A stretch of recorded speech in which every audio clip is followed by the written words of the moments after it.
नमस्कार, मैं प्रमोद सारण एक बार फिर से मॉडर्न प्रिंस स्कूल तारानगर के इस YouTube channel team Prince Taranagar पे आपका हार्दिक स्वागत करता हूं। हमने पिछली क्लासों में 5वां चैप्टर पढ़ रहे थे। उनके अंदर हमने सबसे पहले धारा के बारे में पढ़ा था, फिर धारा घनत्व के बारे में पढ़ा था, फिर अपवाह वेग का फॉर्मूला निकाला था, फिर इलेक्ट्रिक करंट और ड्रिफ्ट वेलोसिटी यानी अपवाह वेग के अंदर रिलेशन निकाला था। अब हम लोग आगे बढ़ेंगे, एक नया टॉपिक लेके आएंगे, ओम का नियम। ओम का नियम करंट इलेक्ट्रिसिटी के अंदर इस नियम की बहुत ज़्यादा पॉपुलरिटी है, ओम का नियम। और ये नियम आपने 10th क्लास के अंदर भी पढ़ा है। तो ओम ने क्या बताया था कि इसके लिए मैं थोड़ा सा दूसरे चैप्टर के अंदर जा रहा हूँ, हमारे इलेक्ट्रोस्टैटिक के अंदर। तो वहाँ पर विभवांतर पढ़ते हैं हम लोग। तो विभवांतर क्या होता है कि किसी भी विद्युत क्षेत्र के अंदर एकांक परीक्षण धनावेश को एक बिंदु से दूसरे बिंदु तक ले जाने में विद्युत क्षेत्र के विरुद्ध किया गया कार्य विभवांतर कहलाता है। या फिर ऐसे कह सकते हो कि किन्हीं चालक के दो बिंदुओं के विभवों का अंतर जो होता है उसे हम क्या कहते हैं, विभवांतर कहते हैं। तो इस ओम ने क्या बताया था कि इस चालक के, कोई भी एक चालक है, उस चालक के किन्हीं दो बिंदुओं के विभवों का जो अंतर है यानी विभवांतर जो होता है वो धारा के क्या होता है, समानुपाती होता है। इसको समझने के लिए मैं आपको एक एग्जांपल बताता हूँ। हमारे पास दो बैटरी है, एक बैटरी है 500 वोल्टेज की यानी उसका विभवांतर कितना है 500 वोल्टेज, दूसरी बैटरी है 10 वोल्ट की। एक बैटरी 500 वोल्ट की है, दूसरी 10 वोल्टेज की है। हाई वोल्टेज इस बैटरी का है, तो ये बैटरी क्या करेगी, हमें झटका तेज देगी, और ये बैटरी क्या करेगी, बहुत हल्का सा झटका देगी। यानी कि जितनी ज़्यादा वोल्टेज है जिस बैटरी की, उससे करंट भी उतनी ही ज़्यादा क्या होगी, प्रवाहित होगी, और हमें उतना ही तेज क्या लगेगा, झटका लगेगा। यहाँ पर वोल्टेज क्या है, कम है, इसका मतलब इससे जो धारा होगी वो भी क्या होगी, कम होगी, जिसके कारण हमें करंट या झटका कह सकते हो कम लगेगा। तो इसका मतलब अगर मैं और वोल्टेज कम कर दूं तो हमें बहुत कम झटका लगेगा, यानी कि बहुत ना के बराबर, यानी कोई फर्क नहीं पड़ने वाला है। तो इसका मतलब जितना ज़्यादा विभवांतर या जितनी ज़्यादा बैटरी की वोल्टेज, करंट भी उतनी ही क्या होती है, ज़्यादा होती है। इसका मतलब जो वोल्टेज बढ़ाने पे उसकी क्या होगी, धारा भी बढ़ेगी। वोल्टेज बढ़ाने पे क्या होगी, धारा भी बढ़ेगी, और वोल्टेज घटाने पे भी धारा क्या होगी, घटेगी। ठीक है। अब इसके अंदर समानुपाती का मतलब क्या होता है, मान लीजिए एक x है, वो समानुपाती है किसके, y के। इसका मतलब क्या है कि जब x का मान इंक्रीज होगा या बढ़ेगा तो y का मान भी क्या होगा, बढ़ेगा। अगर x का मान डिक्रीज होता है तो y का मान भी क्या होगा, डिक्रीज होगा। तो मैंने क्या बताया कि भाई ओम ने बताया था कि अगर किसी चालक के दो बिंदुओं के बीच का जो विभवांतर है, वो विभवांतर उस चालक में से प्रवाहित धारा के क्या होता है, समानुपाती होता है। यहाँ पर मैंने एक चालक लिया है, इस चालक के अंदर मुक्त इलेक्ट्रॉन्स हैं, जो मुक्त इलेक्ट्रॉन्स विद्युत क्षेत्र के ऑपोजिट डायरेक्शन में अपवाह वेग vd से क्या कर रहे हैं, गति कर रहे हैं। उस चालक की लंबाई कितनी है, l है, काट क्षेत्रफल लिया है a। यहाँ पर एक बैटरी लगाई है, बैटरी इस चालक के दो सिरे लिए हैं हमने a और b। पॉजिटिव टर्मिनल पे क्या होगा, ज़्यादा आवेश, विभव ज़्यादा, नेगेटिव टर्मिनल के कारण कम आवेश तो कम विभव, यानी कि दोनों विभवों का बीच एक अंतर आ जाएगा, यानी एक विभवांतर आ जाएगा जो कितना है, v है। धारा कितनी प्रवाहित हो रही है, I। तो ओम के नियम की जो प्रॉपर डेफिनेशन है उसके अंदर आपको एक वर्ड जो मैंने यूज किया है, किसी चालक की भौतिक अवस्था। ये लाइन बहुत ज़्यादा इंपॉर्टेंट है। ओम का नियम तभी लागू होगा जब सारी की सारी ये जो लंबाई, काट क्षेत्रफल, टेम्परेचर वगैरह क्या हो, कांस्टेंट हो, सारी राशियां क्या हो, नियत हो। अगर कांस्टेंट, ये टेम्परेचर कांस्टेंट नहीं होगा तो आपका क्या होगा, रिजल्ट चेंज हो जाएगा, ओम का नियम लागू नहीं होता है। इसलिए सबसे बड़ी बात ये है ध्यान में रखने वाली, आपने इतना पढ़ा भी होगा कि ओम के नियम में विभवांतर धारा के समानुपाती होता है, लेकिन ये लाइन मत भूल जाना कि किसी चालक की भौतिक अवस्थाएं अगर नियत हो तब जाके चालक के किन्हीं दो बिंदुओं का विभवांतर जो होता है वो आपका धारा के क्या होता है, समानुपाती होता है। इसका मतलब क्या है कि जो विभवांतर है उसको हम किससे रिप्रेजेंट करते हैं, V से। विभवांतर समानुपाती होगा किसके, धारा I के। धारा यहाँ पर कितनी है, I है। तो V समानुपाती I। जब आप समानुपाती चिन्ह हटाओगे तो क्या आएगा, एक कांस्टेंट आएगा, उस कांस्टेंट को हमने मान लिया कितना है, R है। कांस्टेंट कितना है, R। ये R क्या है, एक समानुपाती नियतांक है और इस समानुपाती नियतांक को बोला जाता है प्रतिरोध। क्या बोला जाता है, प्रतिरोध। किसका प्रतिरोध, चालक का प्रतिरोध। अब बात थोड़ी सी करते हैं कि प्रतिरोध क्या होता है।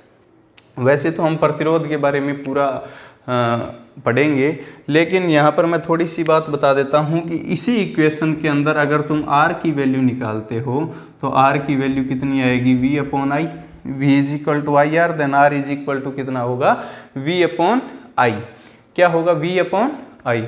ठीक है, तो प्रतिरोध होता क्या है। वैसे तो इन इलेक्ट्रॉन्स, जो मुक्त इलेक्ट्रॉन्स गति कर रहे हैं, चालक के अंदर बहुत सारे आयन्स हैं, बहुत सारे परमाणु है, बहुत सारी अशुद्धियां भी होती हैं, तो उनसे टकरा के इलेक्ट्रॉनों की गति जो है उनके अंदर क्या होता है, एक रुकावट पैदा आती है। जब वो किसी आयन से या टकराते हैं तो एक रुकावट उत्पन्न होती है। यानी कि जैसे आप कहीं चलते हुए जा रहे हैं, आपकी स्पीड जो भी है, अगर बीच में आप किसी दूसरे आदमी से टकरा गए तो उस स्पीड से आपको क्या करना पड़ता है, थोड़ा सा रुकना पड़ता है, थोड़ा सा झटका लगता है। यानी कि आपकी स्पीड क्या हो जाएगी, कम हो जाएगी। यही मतलब यहाँ पर है कि इलेक्ट्रॉनों की गति के अंदर वो जो आयन्स हैं, परमाणु हैं, जो अशुद्धियां हैं, वो क्या करेगी, अवरोध उत्पन्न करेगी।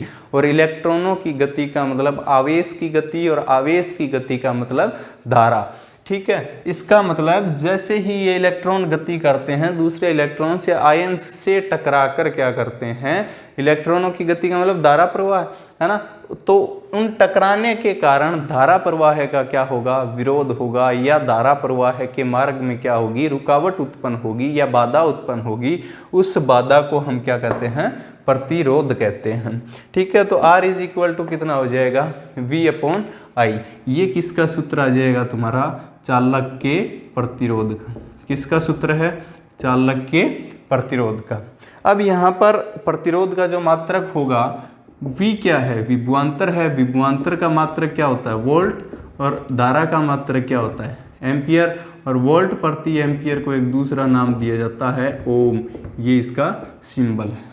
क्या होता है प्रतिरोध का मात्रक, वोल्ट प्रति एम्पियर या ओम।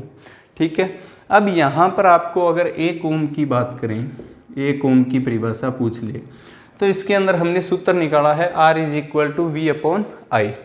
तो R इज इक्वल टू कितना है, ये V अपॉन आई। अगर मैं मान लूँ यदि इस चालक के अंदर जो I करंट फ्लो हो रही है, उस I करंट की जगह कितना हो, 1 एम्पियर हो। जो चालक में से धारा प्रवाहित हो रही है वो हमारे पास कितनी हो, 1 एम्पियर हो।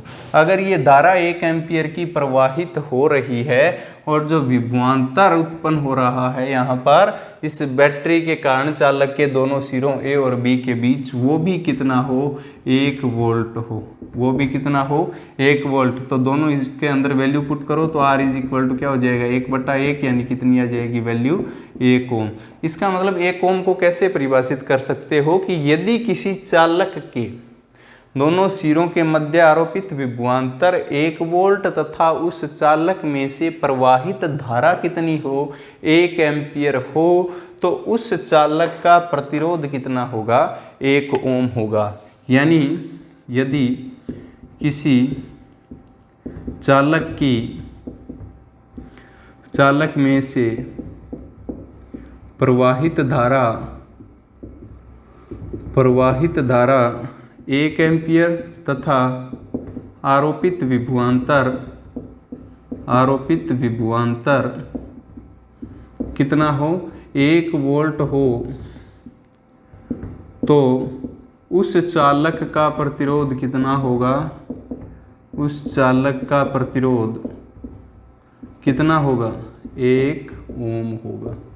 उस चालक का प्रतिरोध 1 ओम होगा। यानी इसी चालक के अंदर अगर विभवांतर चालक के दोनों सिरों के बीच 1 वोल्ट तथा धारा 1 एम्पियर प्रवाहित हो रही है तो उस चालक का प्रतिरोध कितना होगा, 1 ओम होगा। अब यहाँ से मैं वापिस इस इक्वेशन के अंदर आता हूँ, V समानुपाती I।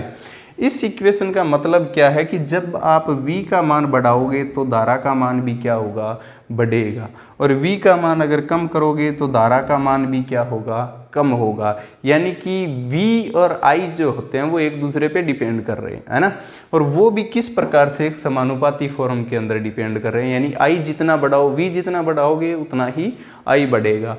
तो यदि मैं v और i के बीच ग्राफ खींचूं, i के मध्य ग्राफ अगर खींचें तो क्या होगा, ये आपका ग्राफ, ये x एक्सिस, ये y एक्सिस, v और i के बीच खींच रहे हो तो v और i।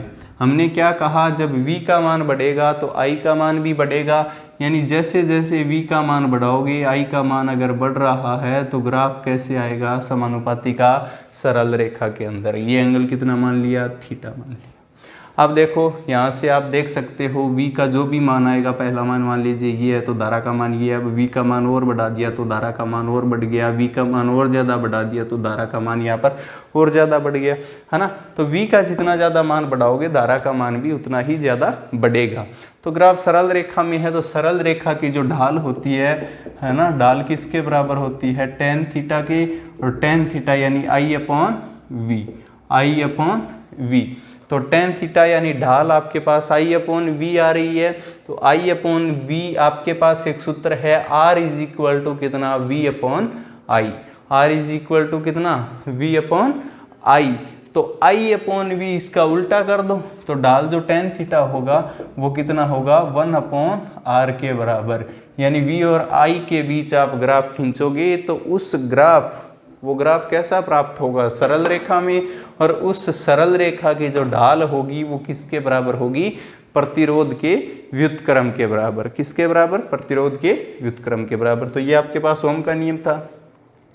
ओम का नियम अगर आपको पूछे तो ये डायग्राम बनाने की जरूरी नहीं है, सीधा लिखो ओम के नियमानुसार ये हो तो विभवांतर धारा के क्या होता है, समानुपाती, प्रतिरोध वगैरह कुछ भी, जो कुछ भी पूछे बता सकते हो आप। 1 ओम की बात करें, धारा 1 एम्पियर, वोल्टेज 1 वोल्ट, तो आपके पास जो प्रतिरोध होगा वो कितना होगा, 1 ओम। v और i के बीच ये ग्राफ आता है, इनकी ढाल ये होती है, ठीक है। प्रतिरोध का मात्रक वगैरह हमने यहाँ से देख लिया, चाहो तो आप यहाँ से स्क्रीनशॉट ले सकते हो अपना, ठीक है। अब इसके बाद ओम के नियम की उत्पत्ति करेंगे हम लोग। अगला जो टॉपिक है हमारा, ओम के नियम की व्युत्पत्ति। तो ओम का नियम आपने पढ़ ही लिया है। इससे पहले हमने एक अपवाह वेग की वैल्यू निकाली है Vd की, और एक धारा और अपवाह वेग में रिलेशन निकाला है, ठीक है। ओम के नियम की उत्पत्ति यानी ओम के नियम को हम प्रूफ करेंगे।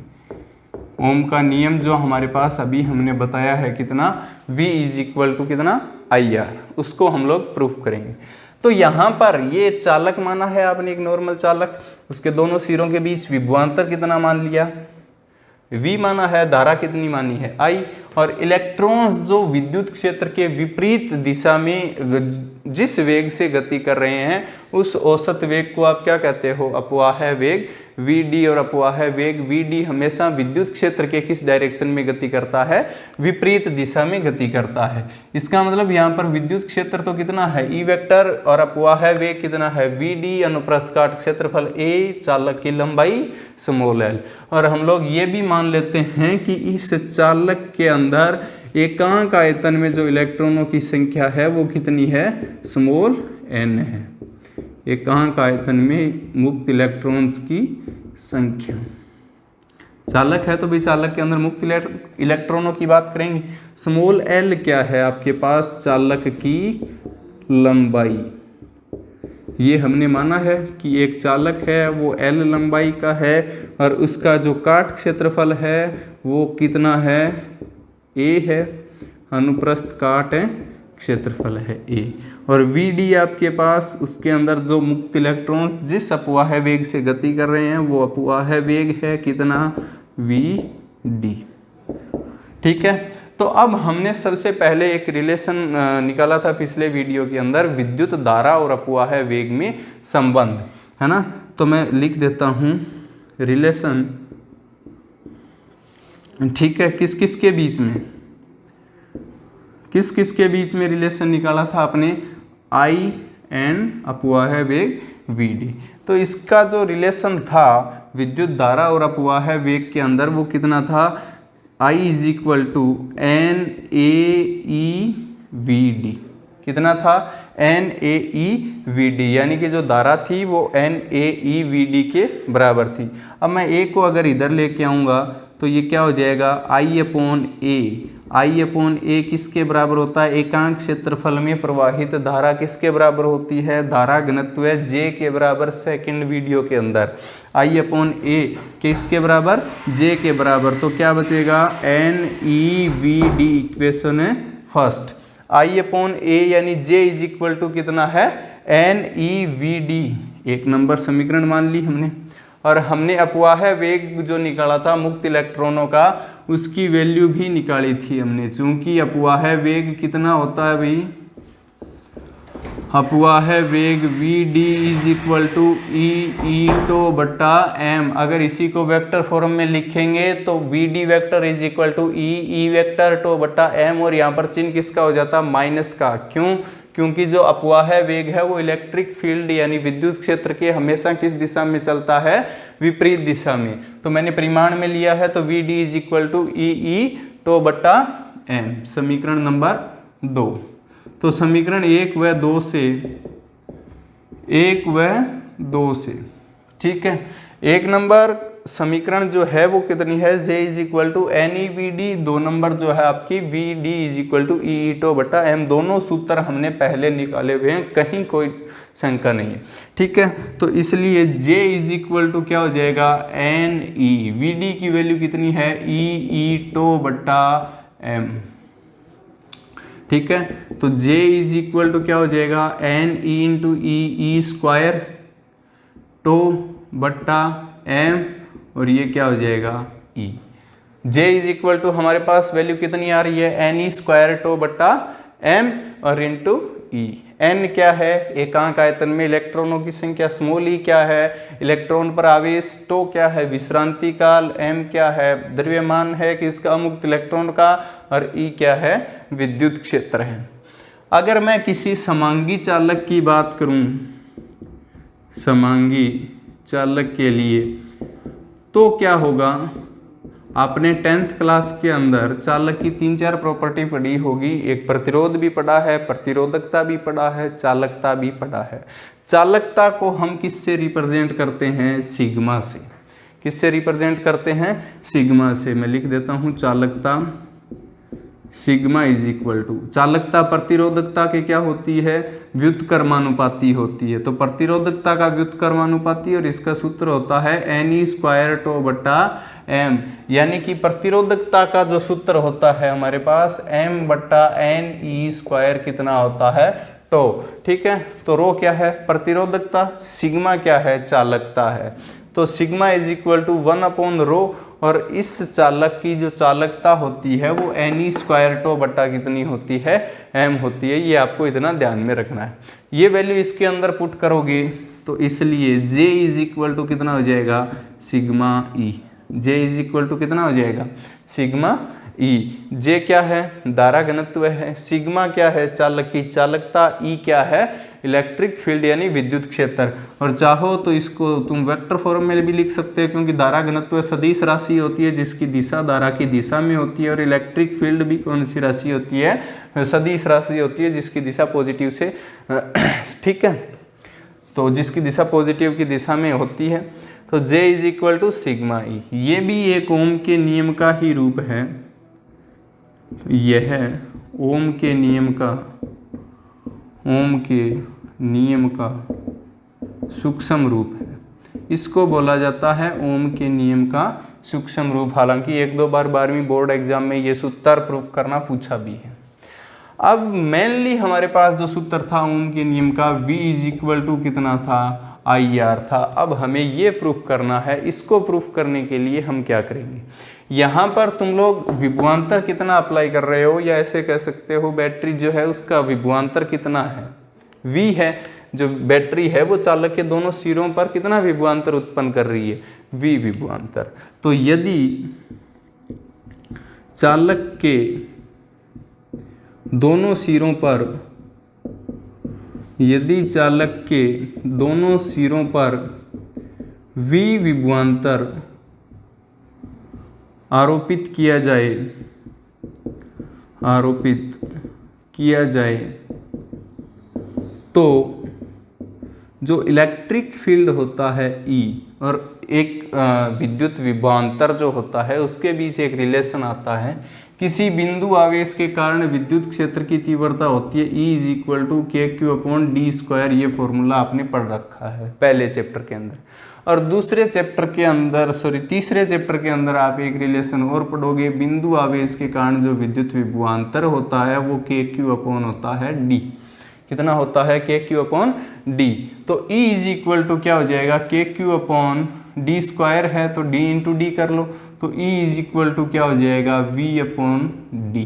कितना हो जाएगा? E = V/d। d क्या है? वो आवेश जहाँ पर चालक के अंदर आवेश गति करना स्टार्ट किया है और जहाँ पर गति करके रुका है, उन दोनों के बीच की जो दूरी है वो कितनी है? d है। तो यहाँ पर बात करें इसके अंदर, तो यहाँ पर इलेक्ट्रॉन चालक के एक सिरे से दूसरे सिरे पर जा रहे हैं, है ना। तो तभी E = कितना होगा? चालक कितनी इलेक्ट्रॉन यहाँ से यहाँ तक जाते हैं तो कितनी दूरी तय कर रहे हैं? L दूरी तय कर रहे हैं। तो E = कितना हो गया? V/L। यहाँ पर मैंने इस इक्वेशन को मान लिया कितना? 3 नंबर इक्वेशन। इस इक्वेशन को मान लिया कितना? 4 नंबर इक्वेशन। यानी कि चालक के दोनों सिरों पर V विभवांतर जब आप अप्लाई करोगे तो आपके पास जो इलेक्ट्रिक फील्ड आएगा चौथे चैप्टर के अंदर, तो हर जो एप्लीकेशन आएगी सभी के अंदर ये फॉर्मूला हम लोग यूज करेंगे। तो यहाँ पर देखेंगे E = कितना आ रहा है? V/L। समीकरण 3 और समीकरण 4 से देखो, समीकरण 3 व 4 से J = कितना है? सिग्मा E की वैल्यू यहाँ से पुट कर लो तो J = कितना हो जाएगा? Sigma × V/L। ध्यान रखना ये V कैपिटल V है तो V/L, और वापिस J की जगह कितना पुट कर लेते हैं हम लोग? I/A। तो J क्या है? धारा घनत्व यानी एकांक क्षेत्रफल में प्रवाहित धारा सूत्र I/A = सिग्मा V/L। और हमें पता है ओम का नियम V = कितना होता है? IR। तो किसकी वैल्यु निकालेंगे? V की वैल्यु निकालने के लिए सिग्मा को इधर ले आओ, L इधर आ जाएगा। तो V = कितना हो जाएगा? I/A है ये आपका, L ऊपर आ गया, सिग्मा नीचे आ गया। तो V = कितना हो जाएगा? 1/सिग्मा L/A और क्या हो जाएगा? I हो जाएगा। अभी मैंने यहाँ पर बताया कि जो सिग्मा है वो 1/ρ के बराबर है, तो इस सूत्र से ρ कितना हो जाएगा? 1/A sigma. यानी प्रतिरोधकता का व्युत्क्रम चालकता है, तो चालकता का व्युत्क्रम क्या होगा? प्रतिरोधकता होगी। तो चूंकि 1/सिग्मा = क्या होगा? ρ होगा। इसलिए V = ρL/ क्या हो जाएगा? A × धारा आपकी I है।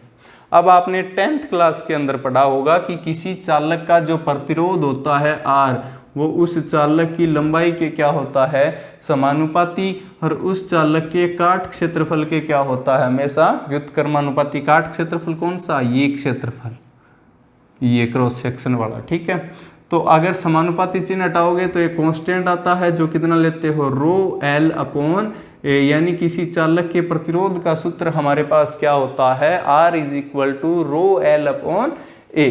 ठीक है। तो रो का यानी प्रतिरोधकता का एक सूत्र और आ जाएगा क्या? RA/L। उस पे इस चैप्टर में 2-3 क्वेश्चन है, वो भी देखेंगे हम लोग।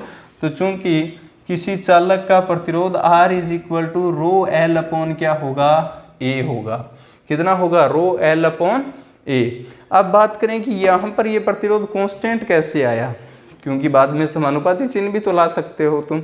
चालक की लंबाई कांस्टेंट, A अनुप्रस्थ काट क्षेत्रफल कांस्टेंट, रो जो है आपका प्रतिरोधकता, ये चालक की एक प्रॉपर्टी है, ठीक है। तो इसलिए कांस्टेंट, अगर ये तीनों वैल्यू कांस्टेंट है तो प्रतिरोध भी क्या आएगा? एक कांस्टेंट। इसका मतलब V = I आपका एज इट इज है ही, और प्रतिरोध R = ρL/A। तो ρL/A की जगह क्या रख लोगे? प्रतिरोध R। तो V = कितना आ गया?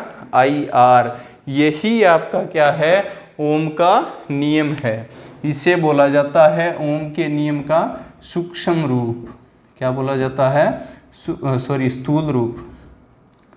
स्थूल रूप, ये है ओम के नियम का स्थूल रूप। और यहाँ पर आर हमने क्या बताया? एल, ए और रो तीनों कांस्टेंट, तो आर भी कांस्टेंट, और कांस्टेंट यहाँ से हटाओगे तो वापिस यहाँ पर क्या आ जाएगा? समानुपाती नियतांक, जिसको आप बोल सकते हो कितना? V समानुपाती I।